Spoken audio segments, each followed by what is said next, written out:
Ghana entimi enkwanenim ya enye asem ketwa yenyina pastor nsem iswe na yenna ye homra we de sima fedete amba ansa ne yebekọ no ye ka wo se ye streaming live e wo Facebook ubetimi akọhọ no mo wa like page no wa share link no comment bia wo pese wo de ka ho bia no it's welcome and afin so bia no obi di ne birthday obi be ye no wedding obi akwaye ne dwumadie bia wo hwe a we die enka wo ma ne shout out e wo ye fm kasa fidie so a ekebetimi abua pa enti eno ane se wako Facebook max 89.7 FM neja wako akotro ho ana po se WhatsApp number na me de tu dwa no eno so ebo adwuma dike na no pay 0506 367 196 0506 367 196 and also betimi edu wishes na fa ho ne akenkan ni nyina de ama wo anopai ye dan ye ho aba ye ba ne aka bia de beto aso ama wo enko ba bia ye ba sisia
anopay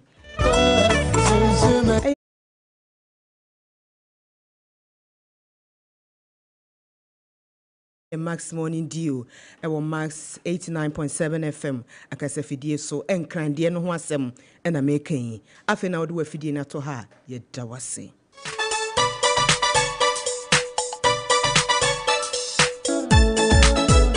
sa wunya tese aye huhu anaje se ensema etwagu ada fontintan fidie ni so no enya tese ya ready ya noa ya toton ya chi kama pa ye de besomo anopai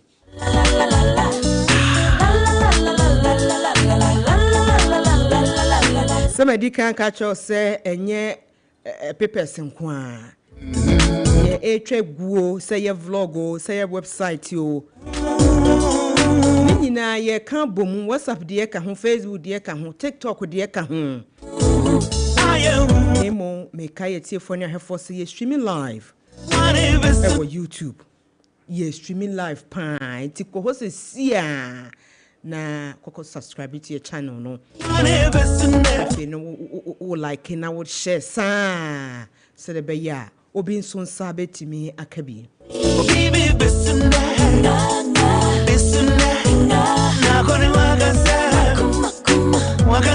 we die enya so obi be aba besu ti ne ye ba asem bi a wo ho bi a wo se ka na wo so wote ne e koso no Rebecca no pay ma unsa akabi nti me ha see we the straightforward me co-host o say di need the saying what down abna wa you dey en mo free ho you dey no mo free ho say wo di ankasa the saying what down ya Mozeeno Greeno akosua santoa akosua yeboa akosua chewa ha ho ya Mozeeno abaye okay fine good was say Mozeeno Greeno ti me co-host are ready ye the paper headlines no ebe sumo na me hye de na say e wo graphic uhwe animu wo hono ma da ho say de dwa ya chese na no awre ho sem a esi okumase no empanifu atitiri be nwotwe asabio wonu mansan aman krambie mu no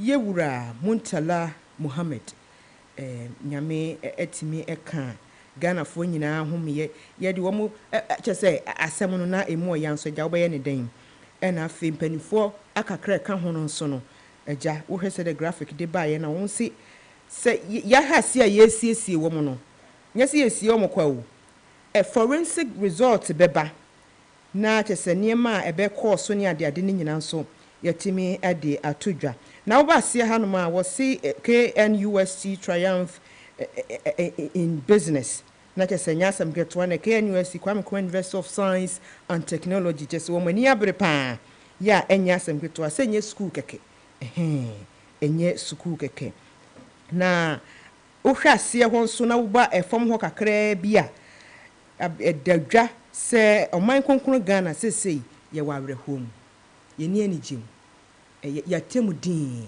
obi eboa ema awreho a ebeda ye so no ye chichi ye ho wre no na ye chichi ebusua wre nti o say the nations observe solemn night of reflection for helicopter crash victims na chese ni war graphic anim ho kese pe demo ene say honorable Muntala ene Muslimni ba ko ka ho ye ko akopɛ wono mo ekrabo kama ene mo amohwe bi wo mass TV so de mo hu ne ekoye na enafom kora nti Greeno wo de no aye ready a ba bia wo de be fa bia so wo de fa kona wo so wo de fa center wo ya ye ready ye ti we ne be de abna me ye chia atiefo nyina in fact na watwi mu na watwi awie ye ensem ahodo no a na atwagu e wo oman Ghana mu na ebi na empanimfo akunchire agu enkrata so a me be kenkan bie e de ama yetiefo ene yahwefo a wonom ehwe max 89.7 max yes e wo YouTube aninti no me ye bomodin ana ye bo awura ensem ni mu na watwi mu ye nyina ye hu atorenkyem a esiye e wo oman Ghana mu enam helicopter ho ensensem ne sede esi kwafa awreho eba oman Ghana mu na no ana sisi ano eye owura Ibrahim Mahama owura Ibrahim Mahama ya ye nyina ye nim se oye businessman ya woda Jata Cement ano e de atodwa se wo behwe se eka bia owura Muntala ene eye owura Muniru wonum edi bia no wo betua edi ama wo mo se de Islamic law etie no se wukọ eye Muslim sumni mu a wo bi wu a ye hwe se eka bia wodi bia no empanimfo ebeyi afiri ho no enti owura Ibrahim Mahama se wa hwe ohwe no wafa sa eka ni nyina edi ato no ho so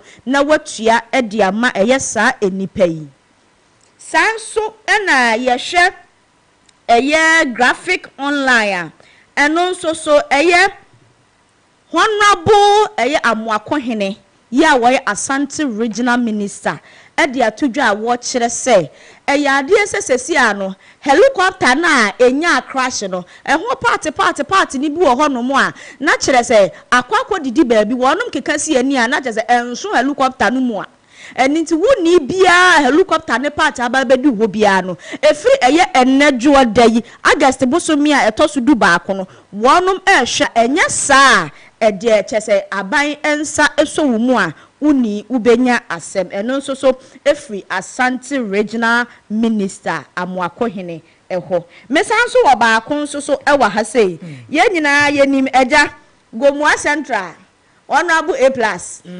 Kwame Obin. Wa tutu bia mani obi pa woni je Instagram page. When on nyenye. Eh, abrante be friend Tony. Wonim se honorable dey. I say nyame boss Tony. Dabi. Wonim se honorable dey on am firi. Honorable no something. Eh, Dabi chese. Wa tutu bia mani abrante woni Instagram page a wo kire se he. Woni de wanye MP ahodo anu a wo mu ya chese wo bota yinti no na chese wo jaya manaka wo ya wo de ba ma wo to pa abejuja nanka dabi aniti watoto bi e de amane abrante a ye friend Tony pa na enu mu anaga na fo e kire se honorable we de wa anya na se Tony ni wa yende e bi se Tony no quote on quote Tony ni ye ya no yes social media no eyasemo wo ye ya no social media de wan hwe obi be keka na adwen enya asem ketua smooth way o kan wie nso ano no waja hoko enti yesi Tony no according to blog no or see he should stop fooling. Oh yes, he should stop. Yes, sa no twere no he should stop fooling.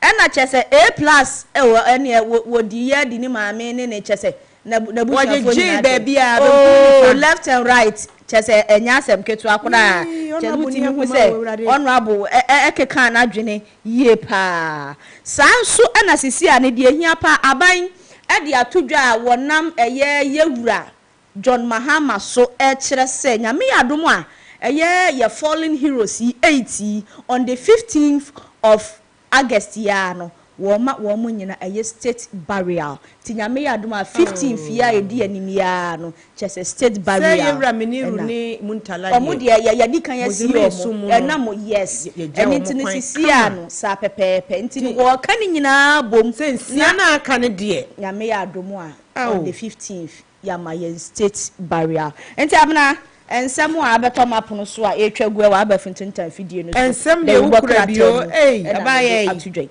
abaye ukura ensem abaye ukura niema hehe no ho wo ba niema hyehye na taaso ya enye asem ke 20 no akosua Greeno wo se menyi medin no menyi wo se menyi de enfrim moni firi ho na metimi family de ne hye ho metimi yi bibi firi musa amane ye eni edru be ho du ba betiase when we get there we cross yes when we get there we cross enti no ensema etwaguo ewo ade frontintan fidie no so no eni abobo bi so ede ama wo anopai ensem ne drosso pai ka se edi akira yenya mfiri hanom na mekoso akai wo se ebia na unipa bi edi ni birthday eho hia mpa because obi wo ho na so ne wote na se ne birthday wunim ana Greeno ya huntan hu saade no pa obi birthday wura fia ti ya wadja ye ba obi kura timi ne wo yaka ai Atiato mu.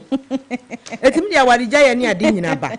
Eti birthday ne event ni ade de yemfa ni agro ntini ato din say occasions.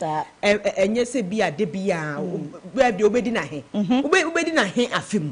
Ba ko pe. Ba ko. Eti se nipa no edi na woda na se opese ye wish na number no 0506 367 196 0506 367 196 na wo dia fa hono and 10 ni abobo so e de amount na ye wie ne sa na jese nyaye ye beko sports mu kakra wonim se e bono nkono pani ye sore a sports park na nkasa e ba be chirechiri to we no mo bo so keke nya afi ne e be ye na ana wo na bia wo kan baba abaya kromo Mozeeno na mo ankasa ba be kan nyina wo mo meba Joza ne nkofo ba be kan nyina ba be dwedwam nemu ne e trend ya no pay no na chese ye di sum wo enti wo call online me fa graphic de no ye wura fiano na wo kire mu se GFA presidential term no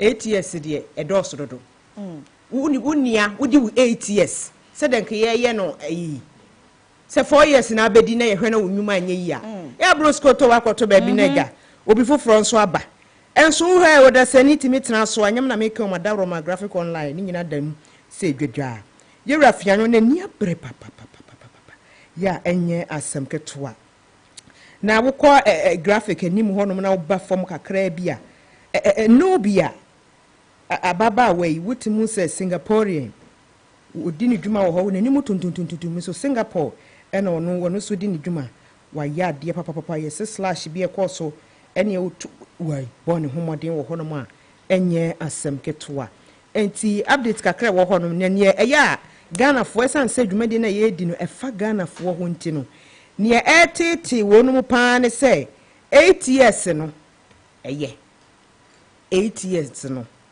eye why nti unipa ko se de etimi to aba wa Ghana ha se no bi benya 4 years kwa ne abrosko to na ko to baby no se 4 years ube di udwuma na wokora unipa na wudie no hwe na abroso a Greeno won sore na wonko se wo se wo sore ko woko ana ubetena so akopoma wiye se won tena so akopoma wiye dia na je se amanfo ani abre because position no nya busua dia sa na wo no mu kire mu ho timuntimi ni wo so bi fufuro nso ba no no so ebedi ebi na ye kaye tifo na yehwefo se what na see tribute song mente ye na BBC Ghana so de ba ku bia atudwa we ye rapport afoko na wo kire Ghana nyina se enya asem ketwa was e sesi Ghana ye nyina ye nue enam helicopter yi na emom Ghana ba bia na wose yetua 1 cedi ye fa ye dia helicopter ye nto enti ni yetua 1 cedi ye de beto helicopter na eno na po afoko se ye mfa moa na je se ye di nto banka akra ene we ye fu anka ye noboa nti we de ntoboa we yi 1 cedi Ghana ba bia na kire se ye mfa moa na eja helicopter na ye mpe bi emfansia na ala ta phone ne come as say anywhere powerful konso dia wode atu edwa eno no na ba ko anan ka ya tia to me say what na see tribute song dabi o what is Selena Gomez nso atwa bi na watwi ma sa mititi bibisa na oni wa unia meja phone kwanto me no me so kai na me nim say holy nyum no ya ready wo ho no mo dia na ka yemfa entututu mu sa because asem no areho ena enema ho apaso ye ka ho asem e me mfa ne se ye ka ne bebre da bi emu aya enso nyame beye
or sit ye mpaibo aw na see minim se wo ye me say ya enkama ene se ne de aye mpaibo nwum no oni nyina ne se mpanifo atitire wakuku dam ya wo mokodi o man ne ho dwuma ya kwanhia eto wo no wabɔ nwum kama de ahyamanmunyam na saa na nya Ghana hanko a Greeno wo se wonte Selena Gomez de ya Dabio abna abaya mese broni fita na we won black we de bomi mu odobroni and won so ade bia sisie ni nyasem keto minim say holy are ready dia keka bom holy say ready ntino ye tie na see de edie yenko international ana okay good nti yenko tie no so mre land of gold, land of hope, our hearts are bleeding, it's time to heal.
Who said the woman a tregua, Utiemu ya, Utimus and Korana, Savior Church of Ghana, no more Cobompa, no crowd, woman in Nemu.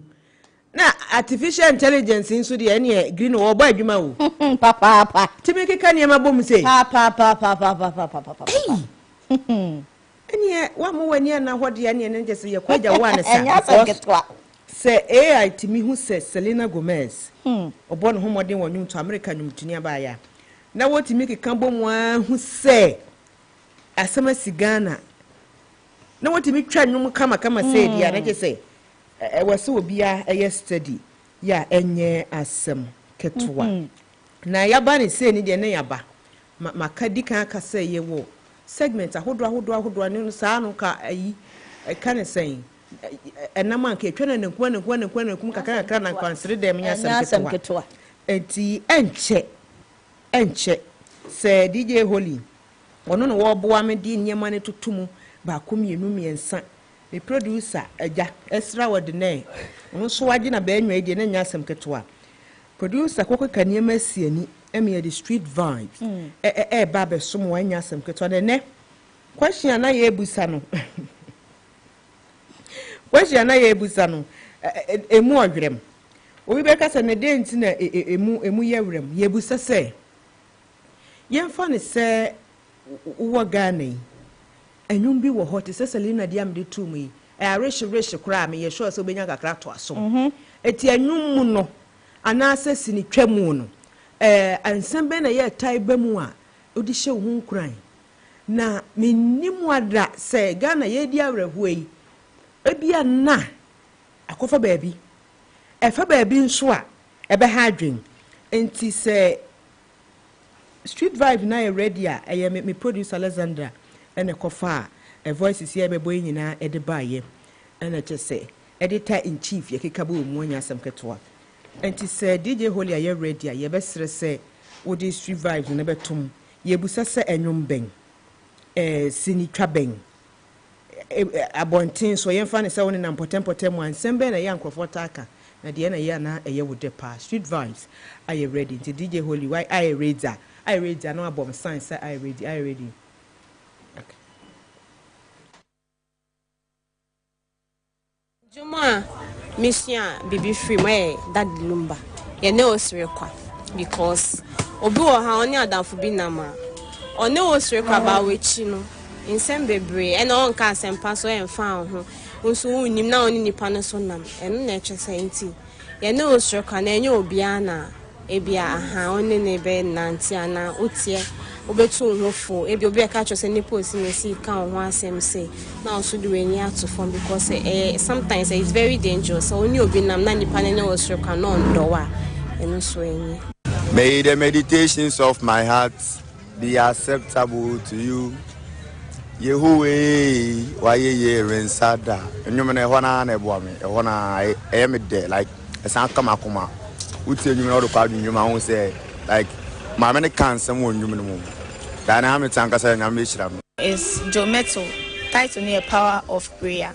No say I believe in the power of prayer with hope standing by my side and faith my only anchor. So I will pray every day. The Ojidi say, Obompire de bia, or the Gidie Taichi, ne areshemu like hope. Nyamebeti en empire. Bansi, Obianfa Winton Hofu. Na and that show homo bia so like Ababona Yebon. No say, and Yemikatu. So,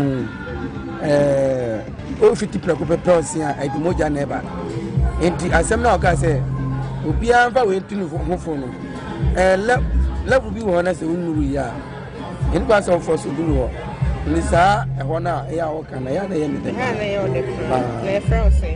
Oh, your friend, the whole Asafa to go mid driver.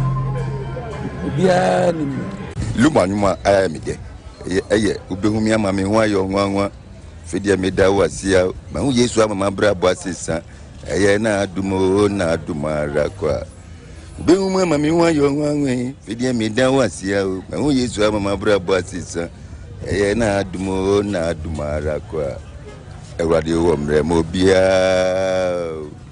Ewrade wo mre mo bia ede mi sipi sita Ewrade wo mre mo bia Eradi wo mremo bia obobe je adofo ene na nampedu ndwundwi wo ho a wankasa woti a wotum de abawo yanse wo mimi gina ha no ya mepe sa ankrofo no ndwum na ye na mafo odi abia biti na me de bo me ankasa mebla o life bi wo ho a ye ba akwantu nti ndwum no bi wo ho akwantu nsam na ade wo I will never go near that side of baby as I get so well.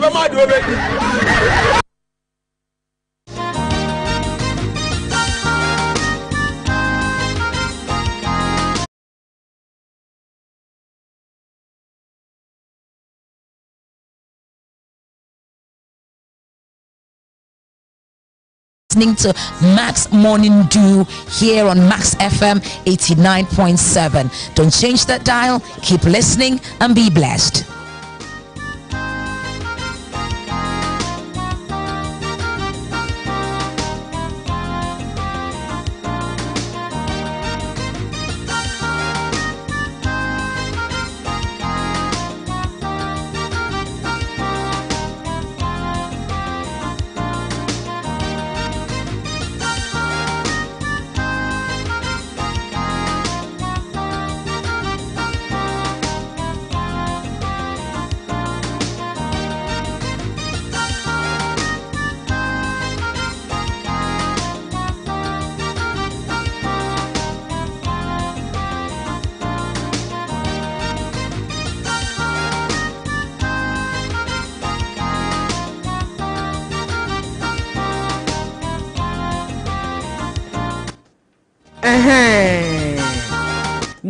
near air course near air course our street in a sono. Just say second person your casa is a green wood here. Was it a hona? Say a hona and a cana coma.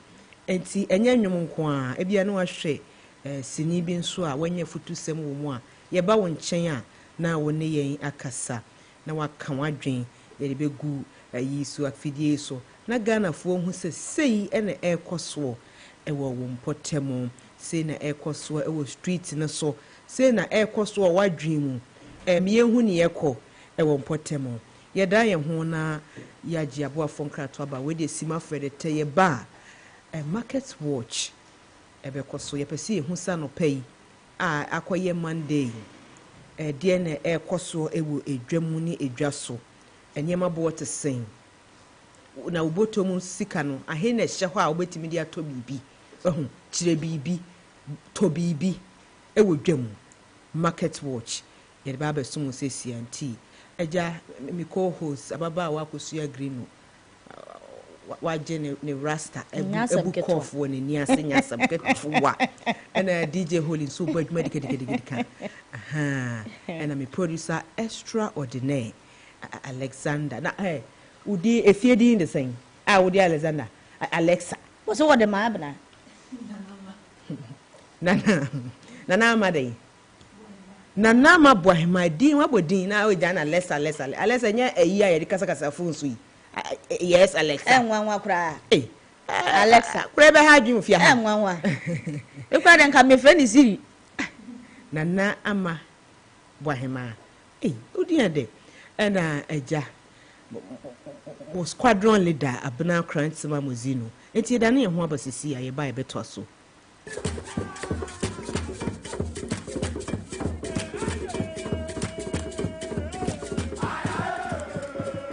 This Saturday and every Saturday on Max 89.7 FM. Connect with your school. Which school has produced the brightest mind? What is your school renowned for? Find out as high schools and colleges go head to head, vying for bragging rights and glory. Don't miss this chance to witness history in the making. Join us for an unforgettable morning of spirited debate and fierce competition.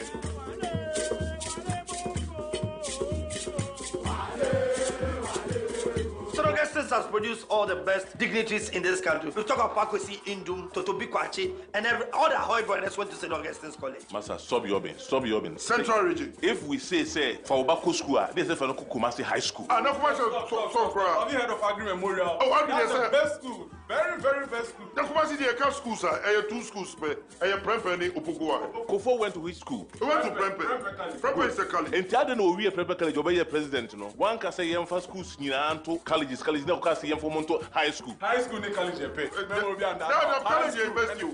College, you go America, college invest you.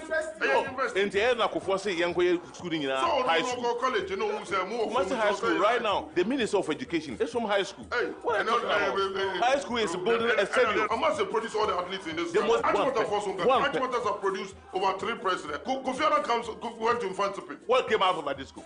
Tell me. Now one from Adi school. Canada just one from Adi school. The best comes from the central region. The school said no one central region. More moving in science and math schools, no. I didn't produce. And then project balance equipment, Ben, produce Ukroma. What you are job in the national maths and science schools, you are winning at the end there. Quantac produce. School Connect. Link up with your former mates and be part of your school once again. Schools Connect. Be part of the competition.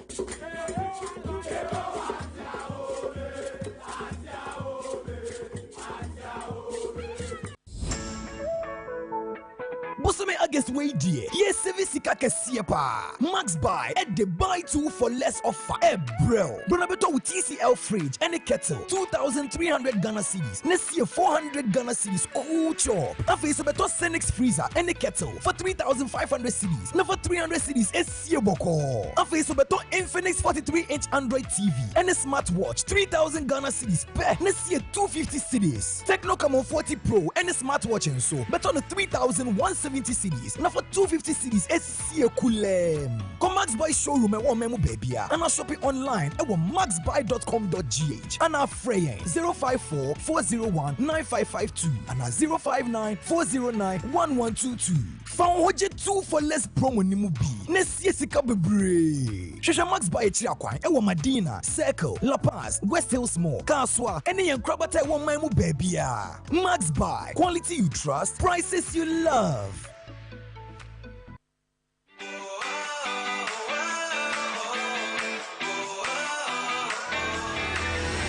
Adichie bia akwanya foforo a wode be sori apem akwanim mema akwaba e de ba Max Morning Dew so sie Max Morning Dew anopa bia juoda kosi efiada free no nsia kosi no nkono e de na etetew e wo mpotemu social stories e de anu yie ebema wo e ba no de obokrata eni agopama so nsem a yema wo ne ehia ene ne wose wote timamufo mra hyebedwom a yato ne din se the People's Parliament e mo akwanya sa wo beba abekire wadwen ne hawo ene ne yekoso wo mpotemu na bano ade fontenten fidie hu dwumadie so a emira kwananim enti tech tip ebemu akwanya na watimi asuade na se bana mamre ne amane apomudi hu nsem ena afa adwadi a yebo wachidom nya atenka na fa wanopa ehwe wo nsem Max Morning Dew 89.7 Among other gods, the difference is clear.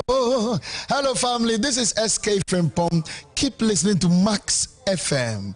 You'll be blessed. What shall I render? Indeed, what shall I render? My name is Diana Hamilton. You're listening to Max Morning Dew here on Max FM 89.7. Don't change that dial. Keep listening and be blessed.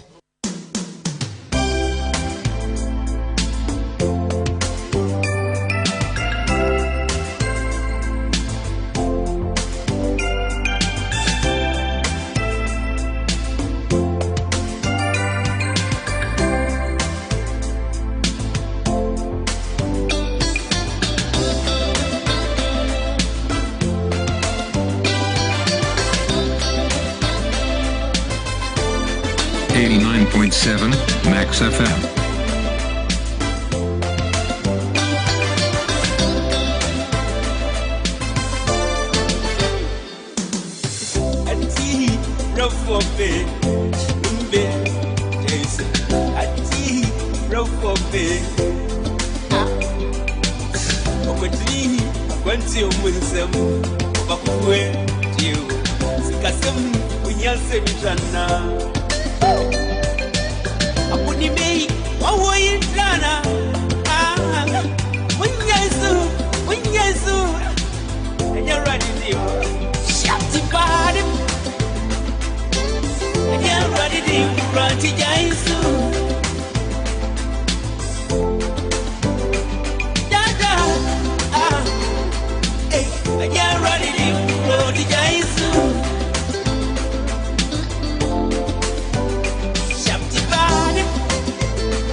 89.7 Max FM. Welcome to Monday Morning.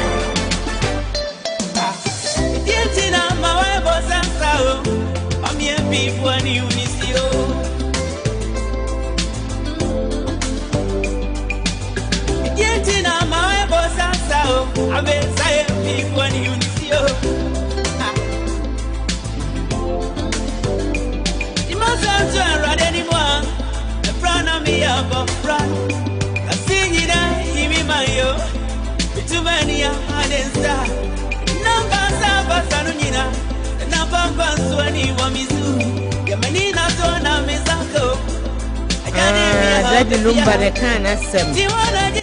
Daddy Lumba or say near many na swana mensaka. I don't know why you busansa. I no pay ye do be call a domain a jacasim. Na ye the market watch no ashe sunan sana no. Say ye call domain market dear never see a bomodia de chia or bar hema or no a share domain a jacasia no a so queen mother of domain market nana abna sebi. Nana dina air the pine jacasia command on the secretary. Ay queen mother one is secretary. Ya enya asem ketwa ye chia mo anopay. Na why na wa ahoma iso anopay? But me yes me mabna. Mabna ti sen. Na me adme wi yo. Anopay do me market ko sen. Oh, anopay the market na is slow. Nsi aba ne de na ya. Waba de na waba. Any why ready pa say na wo ka say waba de na waba de bibia. Am I ready pa? Nothing can stop you. It is me ka say edwam nkoma wo see ye den ye di o. Ye di papa. Ye di so ampa. Anopay wo ton den e wo domi market ho. Oh, anopay de me ton Abidjan Sam any amani side. Hey, na difference a woman is saying Abidjan Sam or amani sardine. Amani side na me for the pa na Abidjan so far. Oh, okay. And then what to ready to any more for what me to ready to oh, maybe okay. To go best away. Hey. Okay, it's now anopay prices in it the same. Because you see na what you from your see who bu anopay so ye ni light soup kakra bi ama nsoa no. Oh. Amani side ni there ba 15. Ba ko say kake say 15 Ghana cedi. Okay. And I'm you 25. Me no 25. Na ne kase ne te sen kokoroboto ana se onsan me hu de ne kase ne te sen ba ko 15. Emu kaka emu odu enya ketwa sa. Enya ketwa sa. And no wa Abidjan Sam. Ketwa e wo mu ye 7. Oh, okay. Ketwa kura e wo mu no Abidjan Sam. Ketwa e wo mu 7 Ghana cedis. And akesepa na 45. Kasepe woman so 45 Ghana cedi na just say approximately 50 Ghana cedi na no ama eno den Abidjan Sam eno Abidjan Sam and no local no 25 and 20 and 30 Abidjan kasa ne de 45 Ghana cedis yo na say emfa ne so obi wura do me market na so hwehwe ma abna ehefa no wote na woto ne niam na wai. Oh, well, that's a bit too. Baby, I will buy for no. I will buy for no. We good to finding out. Don't market finding out. Baby, I will buy for no day. I will buy good buy original one. Or right inside that. I'm your first person. I'm a ton someone. When I we first person, yeah, we ton someone. I would domain ejake a sister Mabna, and I yes, I am a mammy. I was sister sister Mabna and Yankupon in Shrow and no pay. Say one me who said it and no echo. Yet I was a papa. So I'm talking away.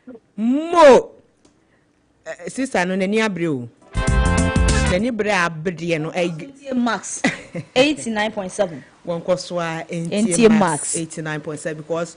Na wase enam no tete price ne dia na waso ni ha echese wonu ya wo hwe me hwe nkrata mu wo tete nam ne ye market wo hwe nkrata mu wo hwe ana wo mwala super na wo nyen nkato kwa wo dia na ye na say price ne dia sa wo do mu 15 cedi 20 Abidjan dia 45 45 enya asam ketwa sa na nya asam ketwa enkran ha Abidjan salmon 45 Ghana cedis. Okay, na no waka say in local no so de ne 7 ne ade. Na empe pin ya na ye say Abidjan ade no. Anu nsuo no destiny so be ne wom wo na be ye den se agya ya ka ma aka ho yesi anu nsuo no destiny ye die yi na me share da ehunu difference ni research be na wonu aya wo mutimi de ka sa we dey we local research local research because ya ma menom ne kire se Abidjan salmon anu nsuo destiny local salmon no na me pese me busa se nsuo na ewa Abidjan no different from Ghana na ema enam na nsuo aye che that mo me yansha da enya sa ayiwe market watch we na ye nhunu de enti abo no waka se Abidjan sadi anu destiny ya de se o se ade ne wo Abidjan salmon ene wo amani sadi yes sadi nu ne eho ye no me na mo amanso ane de na wata so kura che de wedre no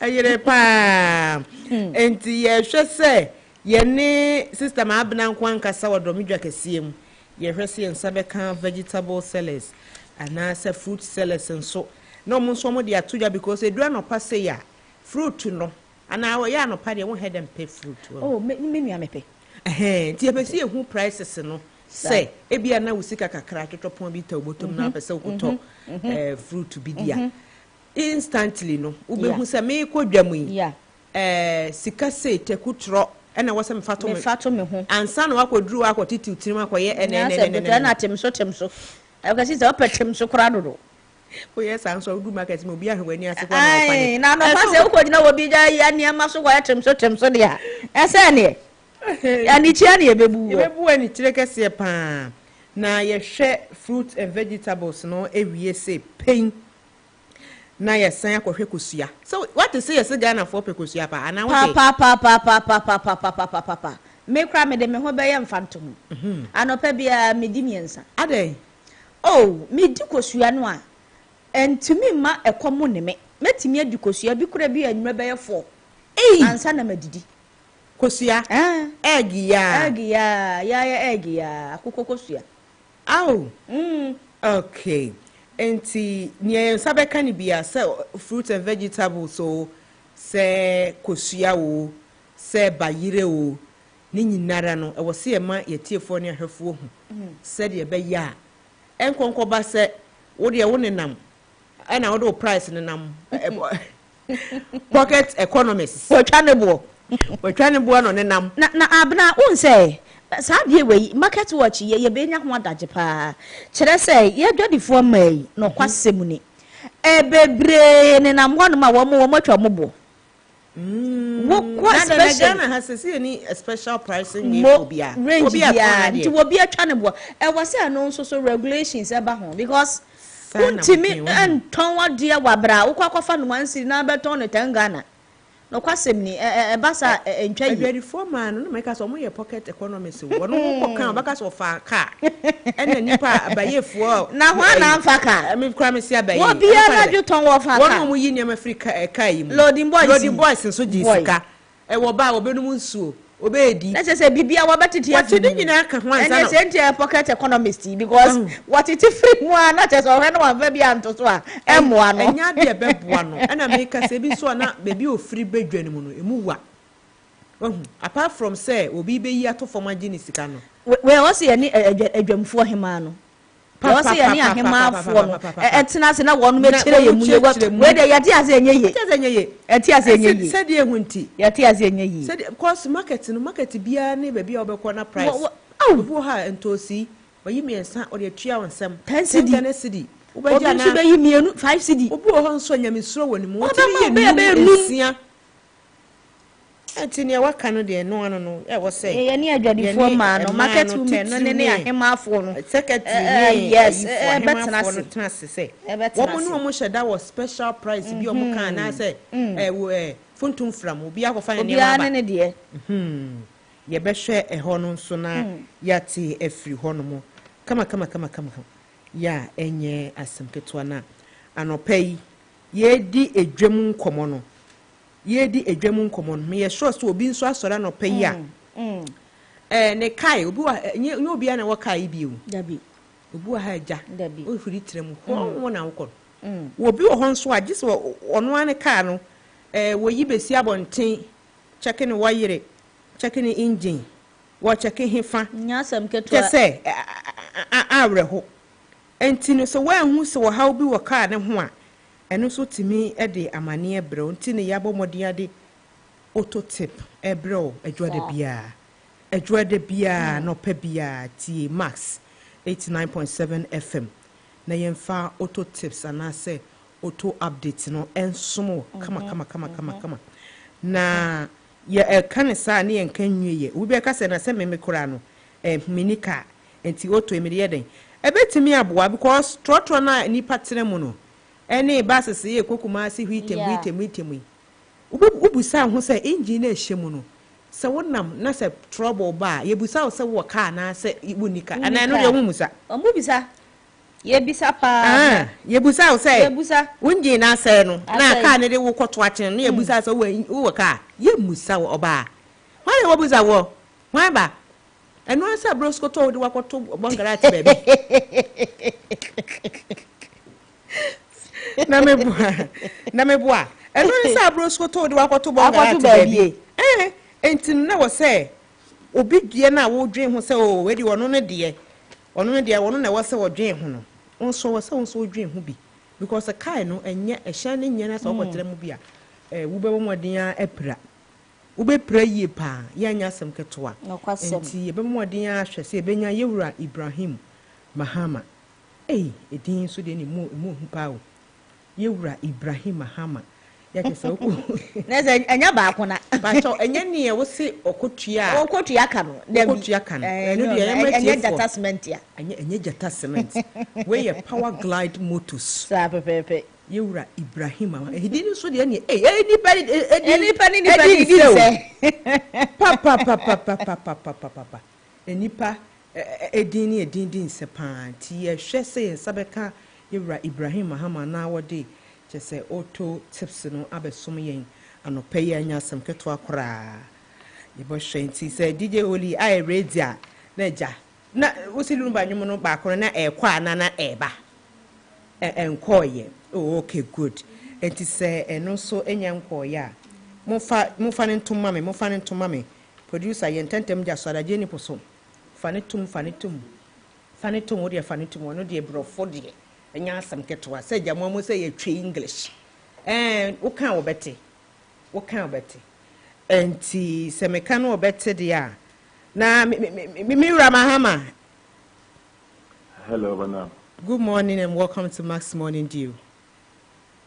Good morning. Good morning and welcome to Max Morning Dew. Good morning. Okay, good. So we are learning a lot today. What we are learning will come from what you want us to know. I hope you understand. But first of all, we want to say a very big thank you to you and Power Glide Motors for understanding us and accepting to do this auto tips. It's very important. We would want to know more. What do you have for us today? Make us kwesiane say ebia na opese uchire ye bibia no pay. Efa ye shen. Ebia na opese uchire bibi anopai. Efa ye kai ho. Ana bi kwa na bibi foforo bia ba na opese uchire yen ya. Anopai, what do you have for us on auto tips? Okay, I think the topic is about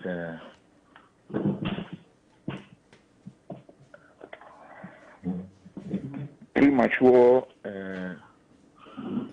engine collapse or seizure. Premature engine collapse or seizure.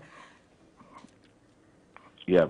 So let's say, unfortunately, when your engine collapses, without your knowledge, in fact, it will not even tell you that I'm about to collapse.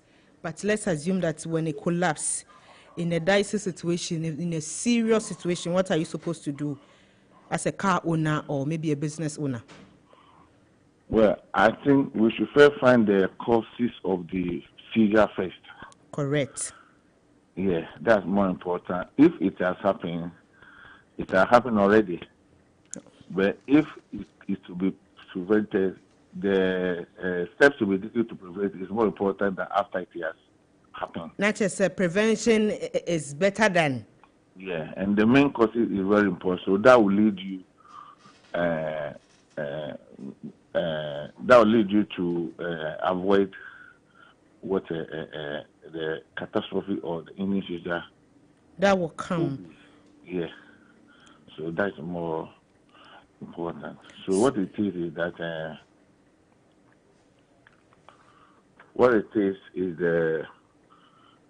what steps to be taken. Now, if you talk about engine seizure or engine collapse, yeah. Seizure means if you start, it will not even turn. Seizure means it will not even turn at all. So you have no engine. Wow. You have no engine. So first thing, the only thing, there are two things that can cause engine seizure or collapse. Okay. One is overheating. Overheating, okay. Now, overheating is caused by so many things. So first, let's say water leakage. Okay. Water leakage can come from the radiator, can come from the hose, can come from anywhere. Now, you have that, and you also have a low pressure water pump. Okay. Or you have a stack thermostat. These things can cause overheating. When overheating occurs, the head gasket will blow. The head gasket will be bent. Wow. And when that happens, the oil will overheat. The oil overheat, it can cause engine seizure because water will go into the water will be mixed with the oil. Okay. And that can cause seizure. Now, in the absence of overheating, like no water leakage, no overheating, but you have a seizure, there's only one thing that can give you a seizure, and that is bad oil. Okay. In the absence of overheating, another thing that can cause a seizure apart from bad oil is bad oil cooler. Oil cooler is another, apart from water cooler, we also have oil cooler. Water goes through the oil cooler to dissipate heat from the engine. So when the water mixes with the oil, as a result of the collapsed oil cooler, water also go into the engine oil, mix with it, and then also cause engine damage. So in the absence of these two, which is rare to happen, the only thing that can cause engine is bad oil. Now, oil is supposed to have certain properties, like additives and minerals, that can stand the heat. Actually, the purpose of engine oil is only two in the engine. One is to form a film layer between two components, and the other is to dissipate heat. What you need in the engine is what we call wet friction. You have dry friction at the brakes and the clutches, but when it comes to engine, you need wet friction. You don't need a dry friction. So when the oil is not good, and you start the engine in the morning, the pump is supposed to cavitate. If it doesn't do that, and you move the car instantly, you can have an engine damage seizure. Apart from that, if you drive the car with a bad oil for a very long period of time, you have what we call PVL, premature viscosity loss, permanent viscosity loss. That can also damage the engine because the oil hasn't got the right minerals and additives to protect the bearings. For example, to prevent sedge, to prevent slag, to prevent oxidation. So oil must have all these properties. Now, if you see an oil that is written 0W40, it means that the resistance of the oil is the 5, and the oil base is the 40. Now you change oil according to the mileage. You can't, for example, you have a Corolla 2010. You can't use 0W20. It's not right. So, put in the, let's say, from 2007 to about 2014, the vector you can use should be between 15W40 or 5W40 or 5W30, which is either fully synthetic or semi-synthetic. And from 2017 now, we are using 0W20 onwards. You can use 0W, 5W20 and the rest. So depend on oil grade. But one thing I found that we do that I don't even understand is the fact that we don't have issue buying used engine, 20,000, 30, 40, 50, some 100,000. But we have a big problem when it comes to using quality oil to service the car. Okay. So you need a quality oil that is about maybe 500 to 1,000 too. You think 500 is too much to buy oil? You go and buy oil 200, 300, and after a few months, the engine collapse. You are in a hurry to buy a complete engine from 20,000 above. So I don't get it. Wow. So that is the issue we have here. When it comes to big engine, we don't complain. When it comes to service, we complain. But the service is the one that will make you enjoy your car. Because if you have the original service part to service your vehicle, you don't have issue. Okay. I mean, engine change shouldn't occur in the first place because of oil, because of maybe 300-400 difference. You have to end up mean buying 300-400 Ghana cedi difference? Difference. You have difficulty raising that one to buy a quality oil. They're raising 30,000, 40,000, up 100,000 to buy engine. That one you don't have an issue with it. So this is what I don't get it. Wow. Honestly, I don't get it. I operated my own workshop in London for over 10 years, and I can tell you, I've never bought engine more than 4 times in 10 years. Wow. Because they don't break. They don't damage. No see that. Wow. But here, we buy engine every day. And they give you only 1 guarantee, somewhere, maximum 1 week guarantee to buy engine. Sometimes 3 days. Sometimes 3 days. They will write it on the paper for you to know that after 3 days, don't bring it back. You see, how is that possible? When we do transmission, they will give 1 year guarantee. Transmission everywhere in Europe is 1 year guarantee. I used to give 1 year. I used to give 7 days. They were abusing it, so I used it with 3 months. Okay. You can't use only 3 days after spending 100,000. I know it's a used engine, though, but before you buy, you should make sure that at least it's something that will not collapse in wind and 2-3 years. Okay, so the problem is the quality parts we have to use. The problem is the quality parts. I know there are fake parts. Okay. There are a lot of fake oil. There are, if you look at the oil, we have, some are recycled. A lot of them are recycled. Okay. Recycled oil, dirty oil that have been chemicalized. You can see, you put an engine and it's not the engine chain. It's a bad oil. Simple, you should know. Wow. If you start the engine and it takes time for the engine noise to draw, it means the oil is bad. Because if you have oil with a 0W20, as soon as you start the engine, the noise should cease because it means that the oil will rise quickly from the sun to the top, so you don't hear any noise. But when you start the car, after 1 minute, you still hear some noise. It takes a long time before it draws. It means the oil is bad. Okay. Mr. Ibrahim. Yeah. Okay, thank you very much. We are grateful. Nyame Enshira Papa, and thank you to Power Glide Motors. Mr. Ibrahim, God bless you. We are grateful. Thank you for your time. And Yewra Ibrahim no.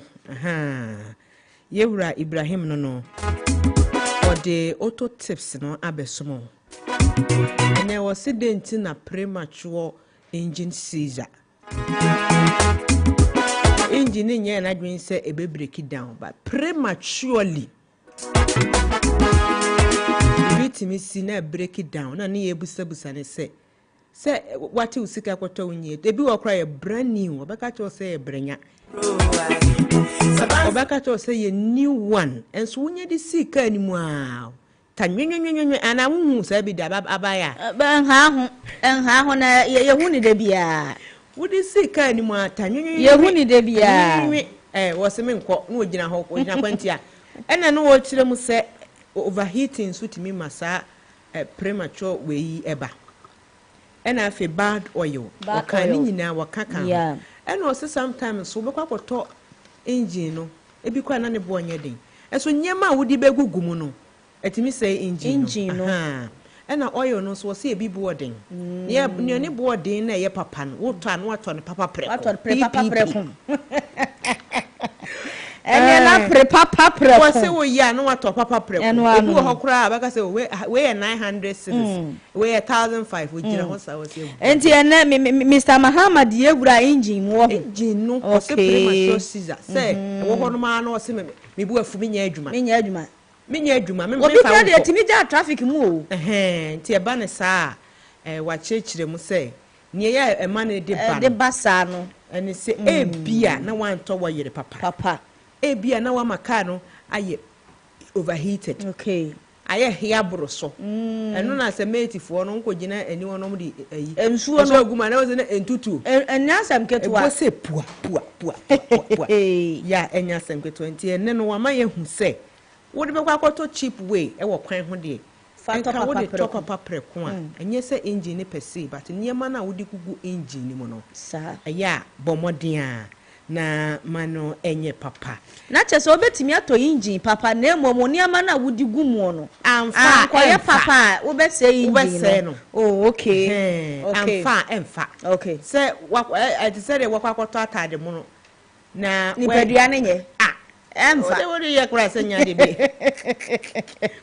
anyade be fan swampa enti yewura Ibrahim Ahamani di ne de no korani ni din na de Power Glide Motors here damase any auto tipa mode asom yen anopai enti said ye baby adunia na wo say billboard na ana wo say yenya DJ woli yenya yansa na ye na yenko break ma yenye billboard ansa na ko break yenko mransa okay fine me ko host say yenko mra nyema ye billboard na purely commercial TV na opese e bo wodwaton de hu dawuro ma wa wo betimi de abai be bo hu dawuro kama wo pese wankasa wo ba studio na wo betena se nyema wo de he e wo akonwa mu na wo chechire nsem so a akonwa no eda ho ede ema wo modern first studio lines ya me de to dwai 0550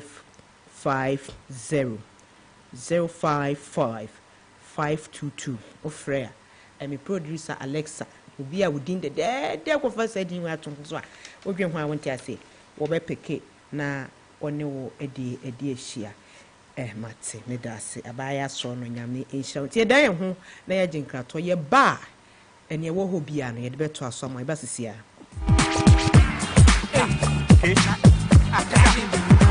Brother, you are boy. I am into the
Sad no the idea chum.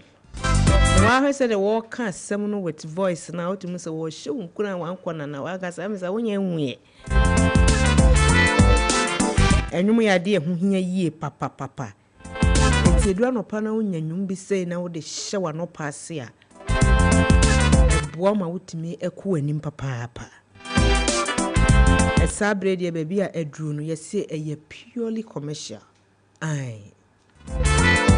Say only who are you what you bet twice year me dear Jessica, ye dear boy, ye dirty and dear whom bra, just say, Nya Bessa we and a catch them in mamma sign.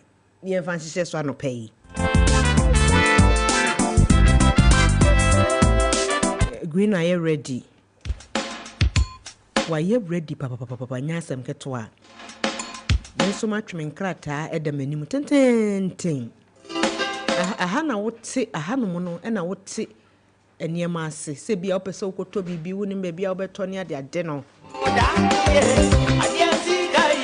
Any anyasam ketwa said the Yura lumba, Yamin fan a crying say you walk and was say a dear sika to me yeno. We hear Odi Garibo Toma unto me.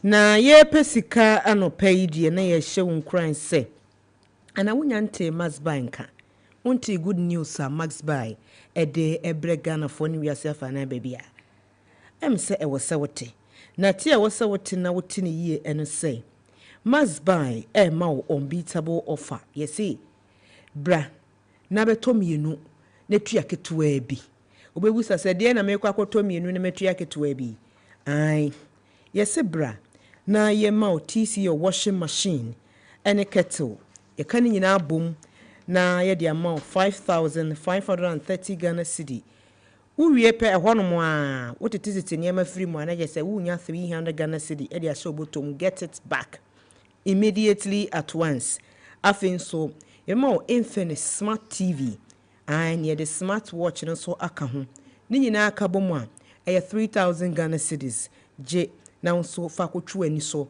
na fe watch no so ya na wo de team kama afenso ye betime ama Techno Camon 40 Pro anu ni phone air trending and saying we here bi ehho akono anika near the smart watch so aka ho e de amount kan nyina bom a 3,170 Ghana cedis I'm not just a wutua sesika ya adwemu ene obotomu no wa save 250 Ghana cedi amrum ha enti bomodin na visit Max Buy shop showroom a nationwide shops in the 20 Ghana half an hour bia wo betumi so afre 05440 19552 Max Buy number nam di to dwano 05440 19552 na busa say e de na wo pe bia na wo pe TV ebia na pe washing machine ebia na pe phone eniema papa ene de be mount Max Buy say quality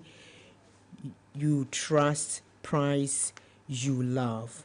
Quality you trust, price you love. Nti Greeno ade ne kura wa o de che for anopai Max Buy ya oh okay good and nti Max Buy say bomodin na bopin wo no maso ye na wo bopin Max Buy for so ye a kire se akwa say bundle for 2 nyaade mienu na tu abo baako umpe we na apede hin said ye wo kan no ano wo to ade anke se ye 6,000 no Max Buy say ye de ma 5,530 and nti rubesan so kura anya ensesa e de ato botom na ni kasem ne say one asan online shopping ye wo online shopping and nti bomodin na visit Max Buy online e wo www.maxbuy.com www.maxbuy.com.gh na won hwe abna sesi ampo de Max Buy for e de eye Philip Essence abadwa so on say mere before bi twam ni e fe ne Philip we no ya upgrade no modernization abam enti no Philip Essence yes say eye 256 gigabyte plus 8 gig tono 1,475 Ghana cedis per. Na say sika no ayi efe ne say 1 million baako no mako 10 pe na nafa ayi no for mako 4 eka ho nafa nkakra na eguso no 50 de no baako ene 20 baako na afei bomodia na je wo Philip Essence sanso na Philip Essence 20 no eno so gigabyte de ho biem 128 gigabyte plus 4 gig and also see 1,070 cedis. 1,070 cedis. Philip Essence 10 128 gig 975 Ghana cedis. Oh, umpebe na upe den. Samsung and a Philip Essence 10 na nkasa ye was 64 gig plus 3 gig and no ye 845 Ghana cedis. And it's an idea say a buono a war from pa yes ya budget amana be wa down for chese wo two bottom nie na what to me a yisika anya wo Philip phones and it ahwefo ne atiefo nyina emomodia na won ensanka wo mo Philip phones na wo visit mass buyer ene de dua ubenya Philip phones e de akura wa bra okita sika no as low as 845 Ghana cedis equals 1,475 Ghana cedis. Now face so said ya meka ye no visit www.massbuy.com.gh na sign free number no 0544 01 9552 me say timu biem 0544 01 9552 Mass buy se fra wo na wo mo emma wo Philip Essence phones bia wo pe bia na won say ye hyasie ne ye ka say ebia no obi edi na woda ya obetime ediaba na ya rehye nipa no kama empai bo na apese obo a wo de bomma no na yenhwede nyame ebeye enti we happy birthday wishes na just say belated kra enra a Vedic boutique any okwa TikTok or a friend special okay what is saying special na za osronko we de mufua osronko Vedic boutique ewo TikTok eno na nyankopon de afeba ko eka ne mfie hu ne ye ka che ne say nyame enhira no anopai na wonto ne nkwanam ne de na koma so nyina so nyame enye emfa emma no nyame ne da na se enti bia wo bia no nyame enhira wate yenim se ne aka bia nso nyame e de beke kankan ho kakra e de amon enti yen pre na yen kɔ yanimu ye pre akɔ yanimu na wonu se enche ye people's parliament ye de be hyehyɛ so enche eno de ye se bra na beke kan wadwen be kan ye haw be kan ye etetewo e de topic ni nya to so se ken wote hɔ no ma na wa fa phone ai 0550 055 522 yeah 0550 055 522 frɛ na wa be kan wadwen obi bebu sase na ene kora no e de na mo ka ene ye se ye hwɛ ɔhawa sɛ enipa koku sɛ ye dwuma sɛ ye busua wo mu nyina tu kwan bomu a ɔhawa ya etai de ba nke sɛ accident bi si a ne ye de bre busua ne ye de bre dwuma ni nyina nso ye be hwɛ na ya ka ho asɛm ya enye asɛm ke 20 DJ Holy answer na People's Parliament member no me no kan dada sɛ ene ye share our heritage and no me boss are ready nse wo wura mu no wa wutimi nse and then sembe koso minimum nyum ko wa prepare for that but wo de me ntwen wu kakra na fe yenhwe bebi a ye de ni aka bekwa akosie.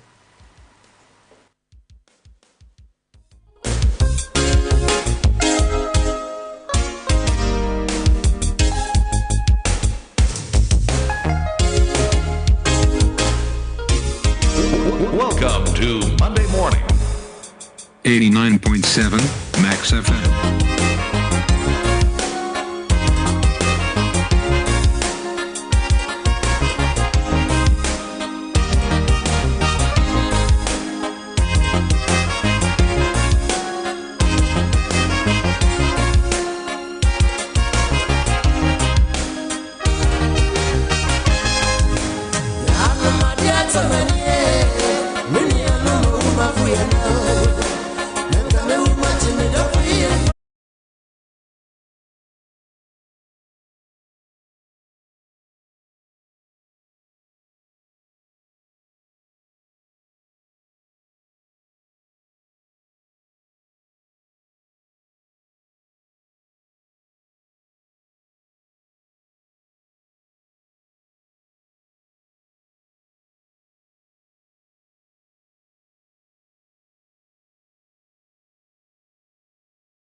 fully packed. Baby, a yɛdui no yɛsi ɛfrɛ no our heritage. Yɛ fagana ho, ya mamre, ya manie, yɛdi kan no abobɔ so dada.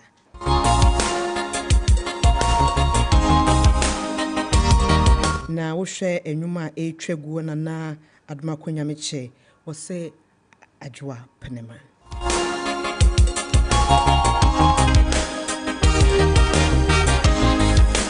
Edu sabre ya se unyantie ya ana unyante ya ten waso din. Very educational.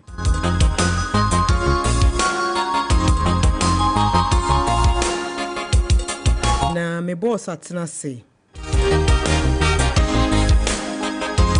ansa na no me boss akwaba na afi yenhwe na yemfa ne aka entoatoa so nti boss wote me nka akwaba ediba Max Morning Dew so yeah pacho na wapo mu mpoti seni body ada roma apomu ye boss wote me nka de you okay wote me nka clear na enne no our heritage say ye fa ye papa ye bibia ya de nyina ye wura aduma konwa meche enne nwuma watu ndin se adwoa preman na ensemfua akese bi wom ne ye fa na enne ene se wotie wonwum no mu a wote se wo ka se waka enkyinagu nanso abibire mu ene Ghana ha sei titiriw ye man Ghana ha ne akankasem no se ye ka se obi akankyinagu wo bra aduan sigya so a wadawroma wotimu cheche mu sen yo me ma tiefo nyina dakna ene se emse be nakakrani nsem a esisi o mayemu no eye ahomete ewu na enye baako etwagu dodo a nti bejina mpenefo na mu na ya magana fu nyina dakna esanse ye nyina na de atoye ni nokwasem abusua akasoso a omufi obi afiri mu wahwede nkwasoso ye mo nyina hyeden won wafiri mu soso ye mo demre fa due ni amane hunu meko wo asem bisa na so na meka se osi obi akankyine ye ka se obi akankyine gu obra aduane siso a na ye pese ye kiresen ye hwehwe mu se ye ka se obi akan bibia gu a ase ye kiresen sene wadwi mu literal meaning tizade yesi won wa hwe gu you can direct we ni dia sa na hu no se asai no ana se osisa ya de a enye yi ede so ene enkyine ya de a ede enkyine enema ho ban so de bo enema ho ban enkyine ya de a se wo de to aduane mu a na maduane ye de se enkyine ne aduane mu a wodi a ene de no enkoyi papa ana se ensipi se wo pese ade empro ne titiro ne nam na pese wo hye sorry pese wo hye ya wo de nkyine ehye ho a empro se ebehwe ye dwobu a ukoye maame no ho akobi ne momone ne even na nkyina supakuni ade no ye de enkyine hyehyem ere to ho emfie pii anase na pii ensei anase empro nti eno kire se enkyine soso ni dwubadie no aduane yade a yedi ekoye anum se ye nsu fam se ye de eden efam aduane yade a yedi ekoye anum na ema ye ahoden ene enkwa ema yitumi ye de pese ye bia ebi wo soso a na ne de kakare pese ye tie ni nyina ye de ye se o kan nyina bomu a ne ye kase obi aka enkyine gu obra aduane siso a na de ye pese ye kira ne se enkyine a ye de begu aduane mama na ye de no ahwe egu enkyine a ye de begu aduane mu ama ahye yi a empro ana ensei no wahwe egu sa de esumbu asai sa entino se kase obi aka enkyine gu wo bra aduane siso a na kise wama anidaso a na nka wo ho no apetri yen adidaso a nanka wo no ahwere yen se wo ka admako nyame nyumo na wo kasa adwa praman nanka adidaso wo se obewo ba ama busuani age nanso so okoye a wa ama areho ana aba nti wo awuye no ene wo de refer say na so wo de chimu say eno ene enchina wakangu wo braduane si so no nanka wote asia sa aduane nanka mo hwe ni mu ne say oba no aye be won foforo no ebeba na abusuan nyina ni age ebeba ose nanso so adwa praman ama ose bo no enwie peye wato aso bi o kan say oba no so anka edide ni beto so o ajebi wajebi ti ase na say abofra no besi maame na namu no achechi yewere na say amani da so kakra ba no so a wono so ani na anu ani na sa wono so aka nkyene gusa enkyene no wasa kagu bi kire say wono so de awerho asan ababio nti ye ka na ye ka kosi say se ye ka se obi aka enkyene gu obra aduane siso a na je say min kan brofo tia na genzi for some TV no kwasem when you are expecting something good to happen to you and then somebody brings in something that is disastrous, something that is unpalatable, something that would not make your happiness be gained, is when we say wakan chinegu or bread and this is so. In English we say that literal translation we say that when the person throws away the salt when there's food on fire, it means that you will not be able to get to know the good taste of what you've put on fire, or what you've put on fire may become useless. And chinsu ni aduamu a ya nyere sa wo anya bisusu amfa nche wo namo a ebetimi abesei you entino na ye kan se se ye kase obi aka nchina gu obra aduani siso na ke se enira so obi na nka wo ho ahoden bi na nka ye hwehwe ni munyam bi na nka ye hwehwe obi di bibi esan bi abesan no ana se obi bibi asi ama asei yen kan siso dua se de betimi asi no enye obi keke na betumi aye it can be say anase betumi aye say eye natural anase onyankopon fam na mede beba anase yobi mfom so anase enu ankasa ene betumi aba enu enkyere say eye obi mfom so anase eduabo ana bibisa nemum eye ade a abraboyi bonyu no bata abrabo anase bibi a edebia no bibi etutumi besi ho ma eno so etumi sesa entino se ye kase obi aka nkyene gu wo bra aduane siso a na je se bibi asi a enya de papa bibi asi a ye ni na so se besi at that particular moment no sa ti se menka obi aya ka kwanhia plena kwanhia efi a ehye ensem no doso but ni nyina mu no enye ade a obi a gina so hwe so we de nim se yes ye nim se owo de ebatani pa ho owo ne nkwa na epre nanso so ewori bi ho a obehwe na trada ho gone too soon painful exit ene ne nkro ne ba na mum de ekira se ye nim se beba de nanso kwa efa so ba anase bra eba no ena me yeka se wakan kina gu obra aduane si so se ye nim se obi anyamfie be se aduokono oha ene ekire na yare abo na ma na ache na ofi mu a enkoba se yes owabusuanti eyeya nanso ye nka ne se wakan kina gu obra aduane si so sanse na eye expected anase na yinim se nyadan a we de de ni fie na kwakire sa ndisi ye kase obi akan kina gu obra aduane si so ana de ye kira ne se ebia na owu abefo bi mfofrim anase asem bi asia asem no emma anigye anase de oyawo ena ebeba wow damasi yewra Richie anochi nyankopon hwira mpacho yesre wara enya ye honko unse obi wo hono mo a wo kan a wo kire mu yi obeka se na nkrofo ekura ede na wo no mo ba kire ede mfaso de na wo se as oman ma mrantie ne maba wa yesi so ye fa wo mu na yesua e wo ensemfo abi se hu na moa ben na betimi aboa yen near ye beckon say, and Nasa Meccan say, ye tea cassa ye tea and cassa ya, sabe, a bois a me yini, a moi a me who yansa, say, Yankasam, your cass will be yina. Not just say, yes, be a nymphia dawson. You mo na dream about be. And I say, a say, Unu and Sahora, when in penny, edidi. Inti say, when ni ebue, and I say, Winia.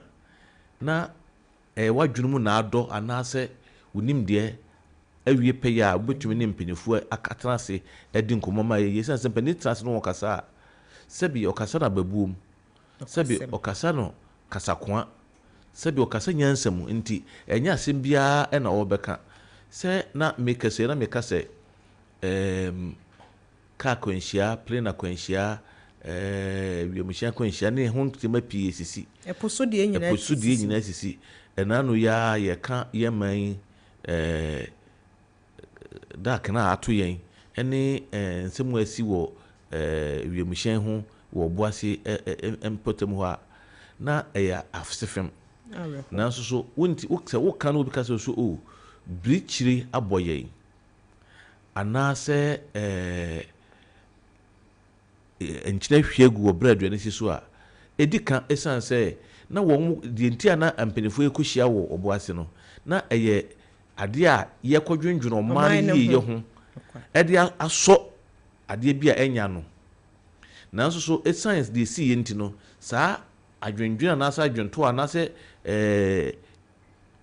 adwempo a wodi show mu tizanka beba mu no anyam sa eno so ama enema ankoye eno ntino esi yetimi hu se enchine na hwegu wo bra na nka ye kwakoya ade ebebo ama yenwuma akoso enti se emfaso a ewo saa adesua hu ne se ye kanoprekopa na esi obi etimi sua de efiri mu se wotie nwum na enye adwum no beat na yebo ema ye odebo otinko eno nko na hia ni mu asem aye ka no eboa ema wo so tinnie ma bi ase enye se bia na nsem bi wo ho a wontimi nka no badwam anase ye nka no prekope emfiti prekope nka na enso so ye ka no kasa kwa sa anase ye de hya babuo mu a wotie ase ye anase ema wo hu se da bi we de aha metimi aka ne sei aha mintumi nka na sei be me won hu de wi a obekasa at a particular point in time we find yourself. Yes.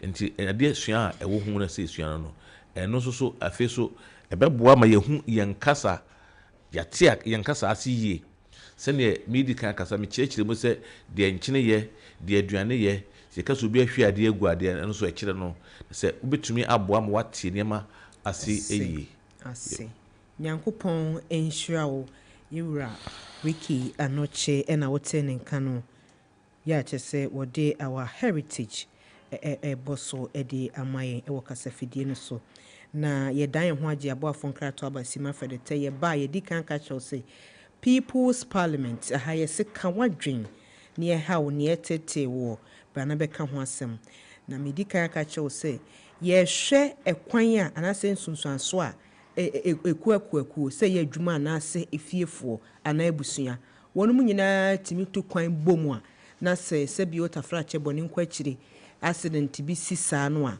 ohawa etai ede ba ebusua ahawa etai de bre adwuma wurafo no ma wonum aboka atreni adwumayefo ehaw bempa ena etai ede ba enti edan ye ho age aboafo nkrato abasima ye ba ensema aka nyina nso ye de beto aso amamo ewo max 89.7 FM where Max Morning Dew.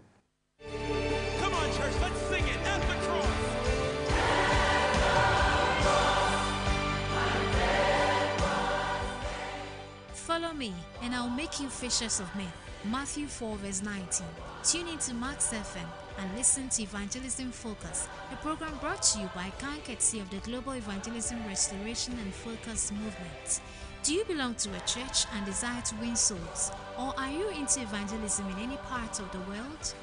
Then join us and be a member of this movement. We help to win souls for existing Bible-believing churches. Your host is the radio evangelist, Deacon Danny Glover. a seasoned evangelist from the International Central Gospel Church, Royal Temple, Awoshi, and founder of the Global Evangelism Restoration and Focus Movement, Global ERFM. He has over 30 years of experience in evangelism, so you will be greatly inspired as you listen to him. Tune in this and every Sunday from 5:30 to 6 a.m. and you will be blessed. For enquiries, call 0244 955 425 or 050-9038-893 or visit our website www.restoreevangelism.org. Evangelism Focus. Let's focus on evangelism.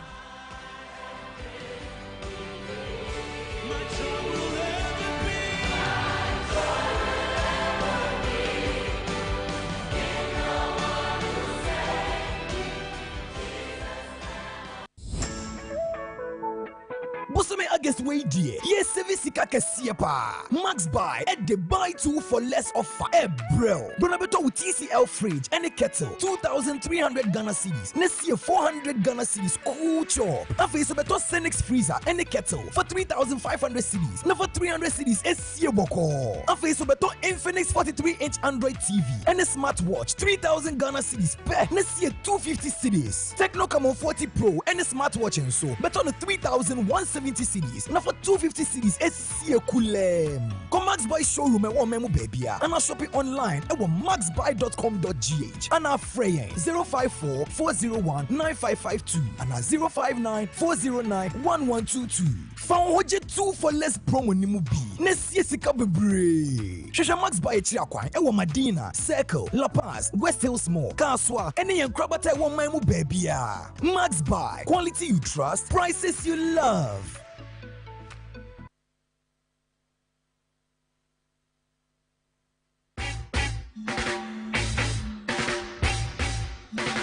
What a guan, me conscious brethren. Your favorite roots rock reggae tunes with inspirational vibes. Reggae Max on Max 89.7 with DJ NY comes your way every week, Mondays to Fridays, 12 noon on Max 89.7 FM. Reggae Max, feel the natural mystic flow in the airwaves right into your VAs. What? Nobody can stop reggae. Nobody can stop reggae. Nobody can stop reggae. 'Cause reggae is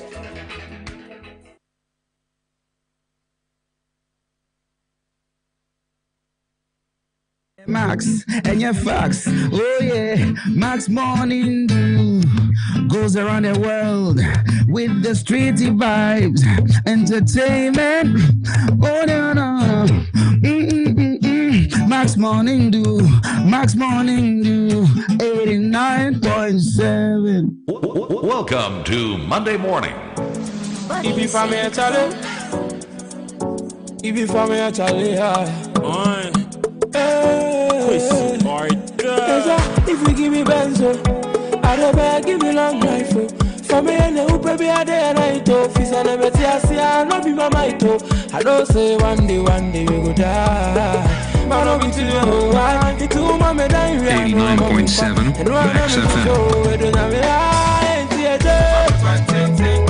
Max FM. Whatever sit down. What I shot me for.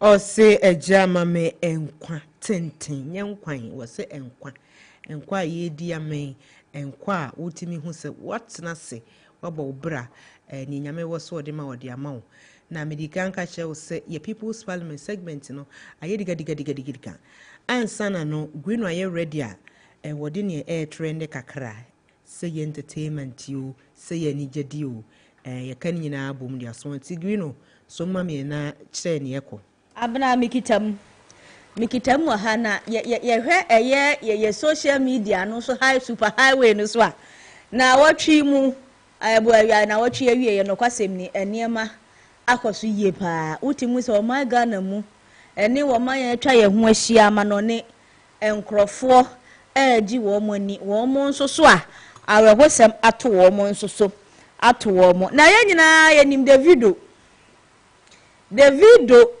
ene ne yere Chioma ye nyame ye wono madoma omko mo hu bo mu mfimpinu ene aduonu miensa 2023 na ene 2025 yi busumi na watwe ye wieye wo mo asa ye celebration ogo say anniversary wo mo adi o anniversary na anniversary we de ya tu ni dini Chivido Miami 2025 Edia Chivido Miami 2025 Chioma na mate so kakra say hashtag oh inti Chioma Davido inti no Davido Chioma hashtag Chivido na ro mkoye no Miami ana Miami no mkoye no Miami na je se wo keka ni nyina abrochi mamu na kire se enya asam kefua anniversary emi so mo 2025 2023 inti we 2 years inti 2 years anniversary ena kire se we kopie mu ho ma enya agro na artist ko ye Stone Boy tuatua kire se Nigeria celebrities tuatua ene wesu bottom na kire ayiwado ene wo sika de ene otimi hu se ye se kurom be ye oda no bottom ena wonu mu nyina akwa piase e wo Miami hono mu a wo mu celebrate eye Chivido Miami 2025 enti Davido ene ne yiri Chioma ena sabre wo mu 2 years anniversary hashtag Chivido Miami 2025 ya o mukodi no wo Miami a aye kama yie pa na yansa mra eye musica ye nyina ye nim say president of musica eye yewura Besa Simon wodi atodwa say obebo modia na wodi musica ekuo nanim na wo mo aye bibiti say frame a ebe say museum no na mo dia ona eye Daddy Lumba wanya ne ba bi ko na enyo ono nko a anyumtofo akese omo abebo nwum Ghana wo mo anyum ba bi ko a bibi nti wo mo ntimi ahona wo mo no wo mo fa Daddy Lumba die so akeka wo mo nyina mfo nyina bom na omo ye bibi ti se museum said ye be ya wo mo de ebe hye sa enkrofo yi animonyam na omo hu se enwum a omo ba asase we so a wonom ebe boye no na kwasem ni wo mo bo adumaso no ama oman Ghana ene eye ewiase nyina ene nti no yewura Besa Simon enso so na wode ne de atu edwa no sanso na we de ma mefa na entertainment because entertainment side owu Rex Omar Uncle Rex. Yes, Uncle Rex. And on so eye candle ne flower we na eye ni pension ya e ka ye ya fallen heroes. Wono so akere se ade se sia no wode ni full support ebe ma wo man no ene aban no ama eye enhwehwemu ene investigation bia aban ne pese eye efa adekodi a enam so ema sa eye akwanhia yi esiye no wonom atumi ahunu eni nti wo say o endorse ni full support ema the efene say helicopter eye crash no eni nti ono so dia wode atudwa no na ni nyina mu no ena wosofu bi aba be kasa wosofu a ye frɛ no eye Prophet Eric Boahen uche na chere say emi so ye half Ghana half Nigeria wada asafo a ye friend Rain House Chapel wosofu chere say Ghana mpanimfo duebo Ghana mpanimfo Ghana hemfo munyina mummoro enkom hye so eni ntino munja ise de muburu nkom hye so na se osofu ka bibi ana prophet ka bibi a aya na mo ye se enani kwan so ka ne sa enani kwan so ye ni se no na obi enu oburu nkom hye so eni nti wode to wonu manim se won enja isa de no se de be ya enkom hye bi eba efa pani bi hu a wo mo betumi aka na wonom apɛ ne pomasi brɛ eno nso so eye Prophet Eric Boahen uche de na wono nso so wode aba no na ye bohwi ko engresi abrochi mamu a eno na me di twa to entertainment stories ni mu ye yankora na ye frɛ ayi wrestler bi Yellow Man minim se DJ Holy be hu a oba stage a ne ogina bossing ring man na fade nyina ye yellow ye frɛ ne Yellow Man ni di ankasa de Hulk Hogan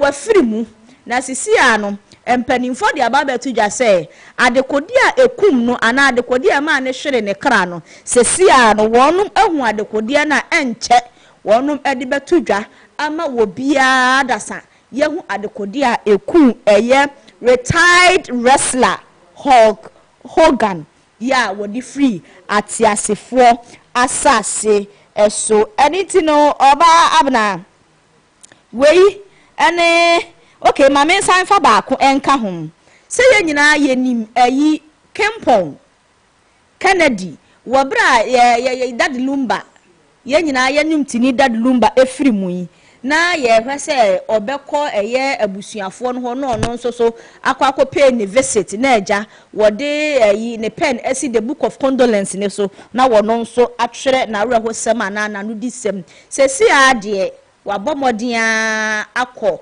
eye Dad Lumba ne residence ho no mu a wone ekunafo no ene abusua nyina akọ esu abomu na afenso so wode na re chechesem ede ama wom ene ti Kempon ya chese ya papa Dad Lumba eto famu a ye ya se ena ono ampa ena dadaada won ko fie ho no se si ade ababeto dwa se Kempon atimi akwakodu Dad Lumba fie a wono nso ede na re hosem akotwere the book of condolence yo Greeno yeda se papa na chese bebi a yedruidie ye ni kakra wo se hu ne ekoso wo important mu ye tete ye dwuma mu efie mu ne ebusua mu na medikan e de atodwa se enei no ye hwe ohawa akwanhia de ba titiriw se koba ne se adwumakuo na asoma mu nkona mkodi dwuma na accident sia ohawa edibere ebusua ehawa edibere adwuma no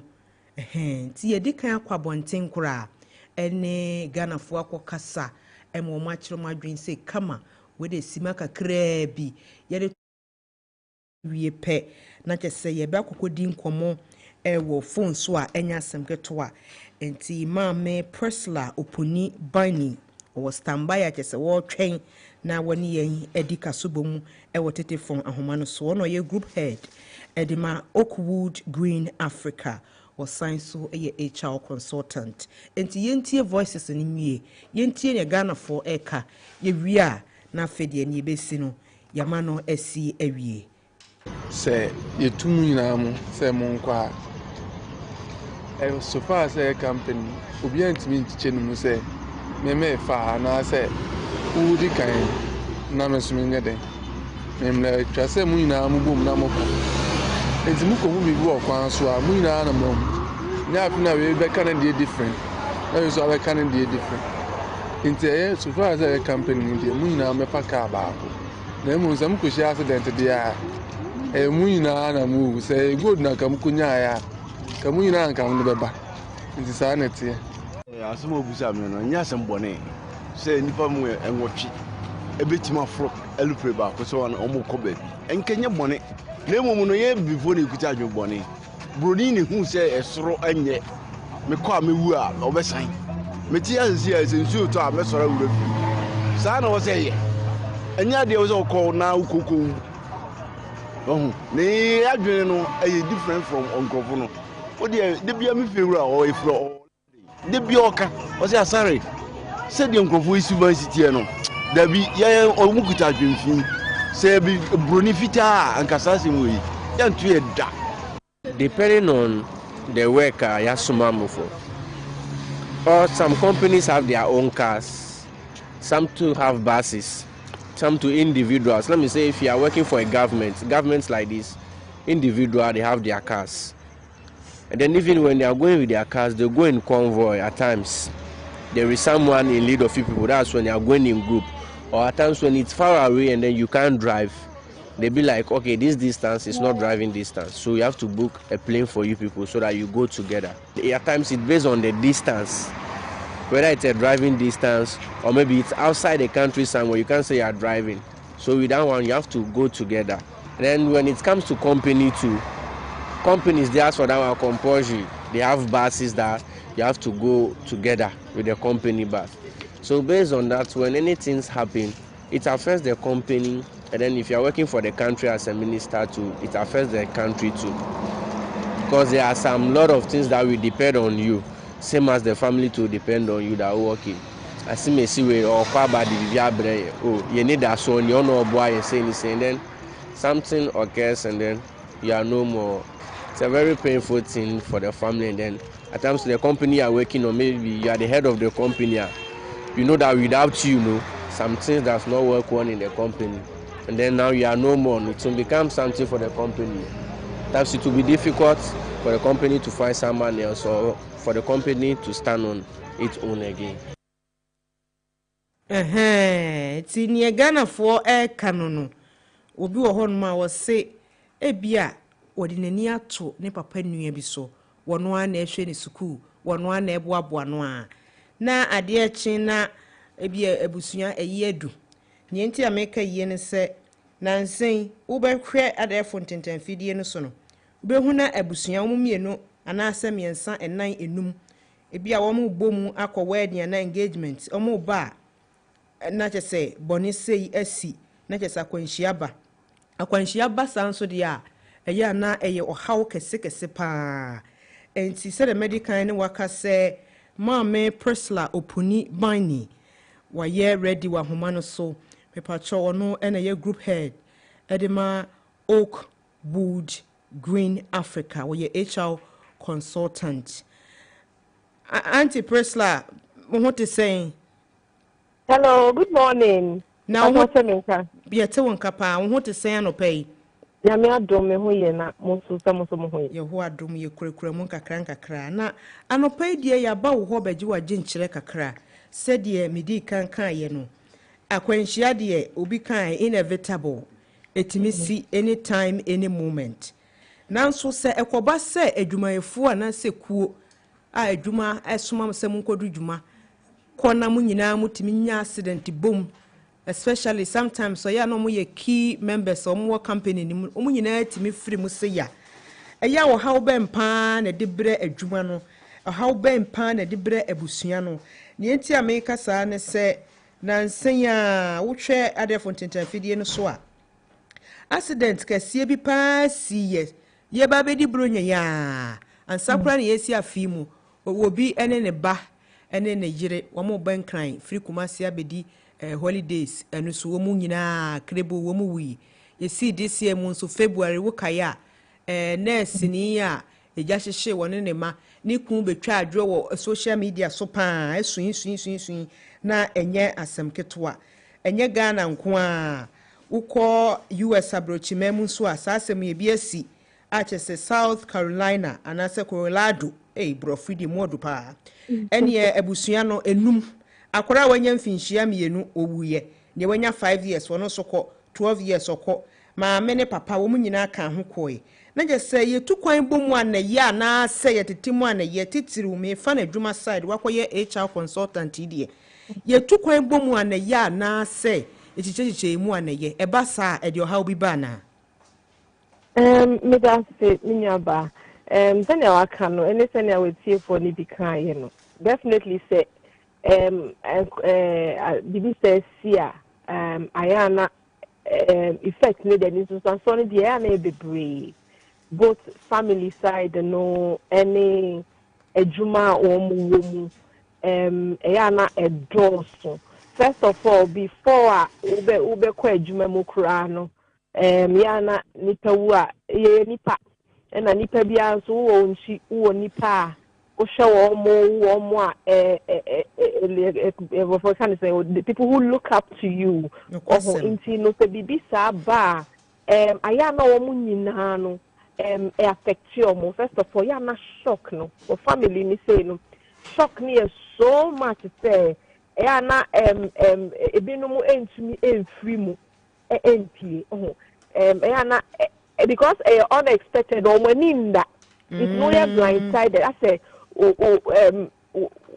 who say me can rough no but I say I don't know when in naso say be see when in budget for that money yeah it's in no sound because in until won't prepare why I mean prepare yourself bibi say be see into the sad grief no yapa.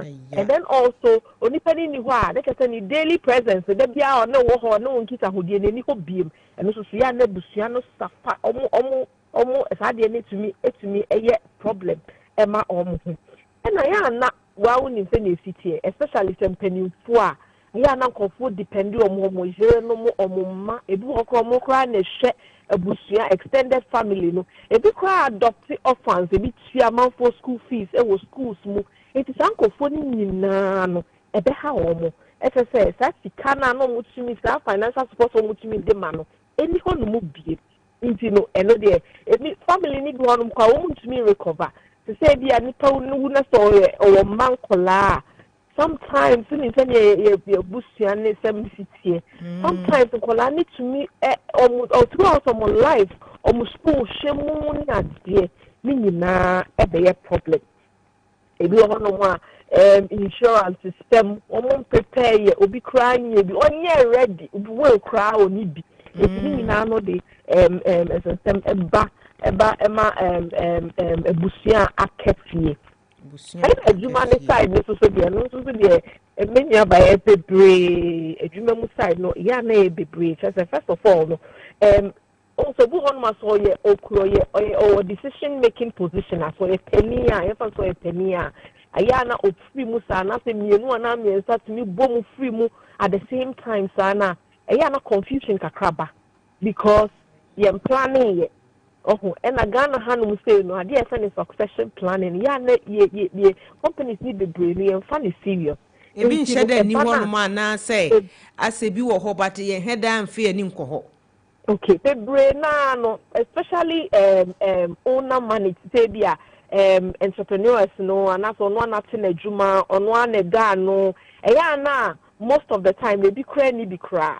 And omo be cry omo like as big companies omo be no ebi no mo no ebi cry nya updated obi cry no dey see hustle when you are we be shame ni pa cry we resign we film yeah update plan no into no bibi sa ba na na confusion about into no decision making cry na affected you see how we are when you fa we come na same way when ebe approve when you fa immediately no there's a bit of confusion edwuma ni mu and ayana partners stakeholders shareholders ayana anxiety kakraba empenifo we no mafiri mu company we atoye nchema ato omo me stocks e company mu die ne besi Ghana hanomo anase bi Africa hanomo metinya ka Ghana and ayana ye market no entime respond but some advanced countries do hono bi say immediately no be say savings and loans so say bank you no akoyi ni sika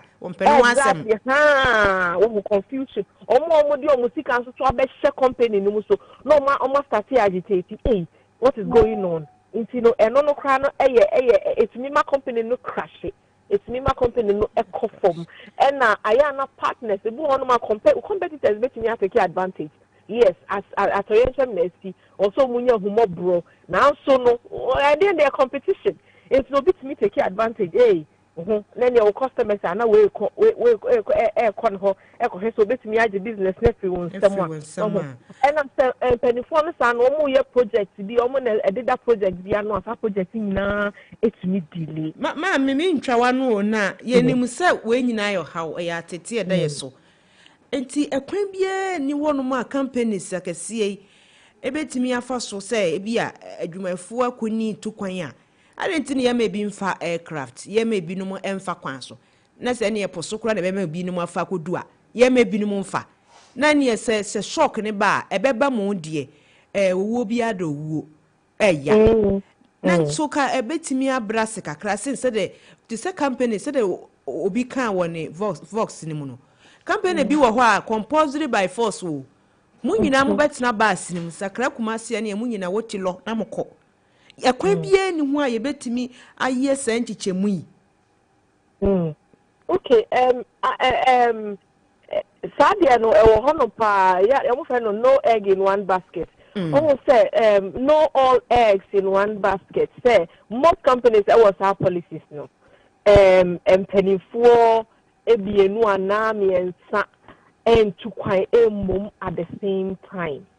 and I sense not a shale, say a cow, say a ship or so, say a quite be a fast to quite piano.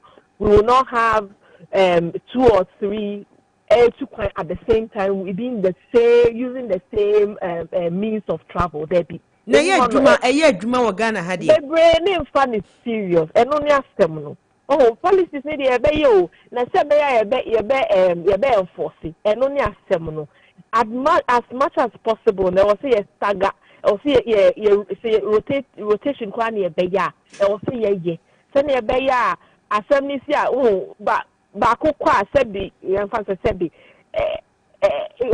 ni nyina ya nso nka ne mienu nyina be kwa de ka ba ko nka ne ese be ko na de although ni nyina ya no although ni nyina ya no wo se ye try na sade ne ye enforce intinu mu tu kwan utumi alternative aircraft no we mu be ko time we mu faka we mu fa road trip le kra no ene e be ni say we group we kwa the following we na group we so send e be ya you form nyina ngumu sa at the same time na wo ka se ebia ka mo ye ne sanso aye obi nso bebu se e ka ewo mu no company wo sa hoden no wo good standing said ya mo ka mo brofo no se wo betumi ai chiche sa chiche mu ya ne cost involve no wo twa wo sa hoden no betim dia yesa at the country of the brain this so no asem ya ka ye nti ebu hono ma cost ni nti but ya na wo hwemu a asem no de